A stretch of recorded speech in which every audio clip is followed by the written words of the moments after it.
Tonight we're going to be talking about sexual intimacy in marriage. I've spoken to a lot of guys who feel frustrated in their marriages sexually. A lot of guys don't feel heard or feel straight up rejected by their wives. Some have said, why is it that we make a lot of decisions together, but when it comes to sex, we don't? Such as, we make a decision about how we're going to raise our kids, or discipline, or where we're going to spend our money, or how we're going to spend our time. But when it comes to sex, the buck stops with her. Our over-sexualized culture has really put some serious, unrealistic expectations on sexual intimacy, hasn't it? The reality is that healthy marriages still have this ebb and flow of sex life. Birth of new kids or interruptions from older kids, stressors like careers of military deployments and deaths in the family, these all bring a lot of challenges into the bedroom. And a healthy sex life requires a lot of communication with your spouse. A lot of couples are uncomfortable even talking about sex. They think that it should either be spontaneous or that the other person should just read your mind. But the truth is, sex is the climax of great communication. Healthy communication doesn't always have to be verbal all the time.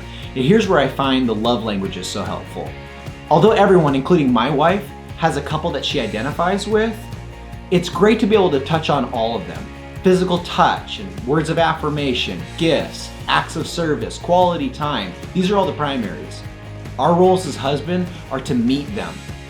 Plus, I don't want somebody else meeting them. These love languages can become like emotional foreplay. Having sex starts first thing in the morning. And by that I mean, I try to make the whole day a good day so that she feels like we have been communicating really well. We're in tune with each other and showing each other that we love each other in all kinds of different ways. Then, sexual intimacy happens more naturally. As men, we can tend to have a greater physical need for sex than women. So we should use this as a reminder, kind of like a prompt to motivate us to meet her emotional and other needs. Good sex doesn't just happen on demand. Maybe she needs you to sit and listen to her.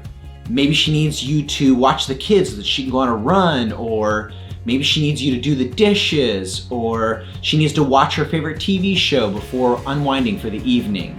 Figure out whatever it is to meet her needs and that she feels taken care of, so that your desire for sex reminds you to pay attention to her needs. Now, don't get me wrong, I'm not saying just do this in order to have more sex.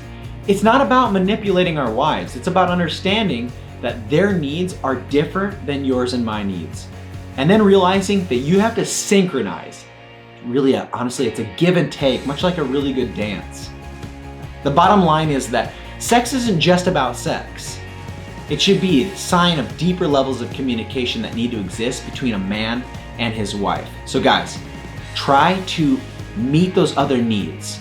And I think that you will see sex happens maybe more often and maybe even better. Catch you later.